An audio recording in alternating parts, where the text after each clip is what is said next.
அது கதை இல்ல தம்பி, இது என் இன வரலாறு. எதிர்ப்புரட்சி முட்டுக்கு முட்டு வெட்டுக்கு வெட்டு. என்ன எதிர்ப்புரட்சி முட்டுக்கு முட்டு வெட்டுக்கு வெட்டு. மூடிட்டு வைங்கடங்கோ தக்குயிலாக்கணும் ஏன்டாங்கோமா. சத்தியமா இப்போ எனக்கு என்ன பண்ணுறதுனே தெரியல. எனக்கு சீமானை பிடிக்கும். ஸோ சீமானுக்கு தான் ஓட்டு போடலாம்னு நினச்சேன், தளபதி ஸ்பீச்சை பார்க்குற வரைக்கும். இப்போ தளபதி ஸ்பீச்சை பார்த்தோன்னே கண்டிப்பாக தளபதிக்கு தான் ஓட்டு போடணும்னு நினைக்கிறேன். இப்போ ரெண்டு பேரும் ரெண்டு கண்ணு மாதிரி இருக்காங்க, யாருக்கு ஓட்டு போகிறதே தெரியல. ஐயோ என்ன ஆக போதோ 2026 எலெக்ஷன்.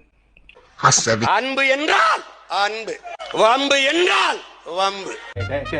அவனை சொல்லி நிறுத்துங்களேன்டா. அவன் நிறுத்துற அந்த லூசுக்கு மட்டும் வந்துட்டே இருக்கான். நீங்கள் வெட்ட அருவாளை தூக்குற போது விழுந்து கும்பிடுற ஈன பிறப்புகள் அல்ல நாங்கள். வெட்ட வேண்டும் என்று நீங்கள் எண்ணுகிற போதே வெட்டி முடிக்கிற வீரம் மாணவர்கள். இந்த ஆவு அப்படி இப்படி ஆச்சா போச்சான்லாம் இந்த கத்துறதெல்லாம் விட்டுட்டு, இந்த கோவமா கொந்தளிக்கிறதெல்லாம் விட்டுட்டு, ஸ்பீக்கிங் டு த பாயிண்ட், டக்குன்னு பேச வந்த விஷயத்துக்கு வந்துடணும். அண்ணே உடனே தானே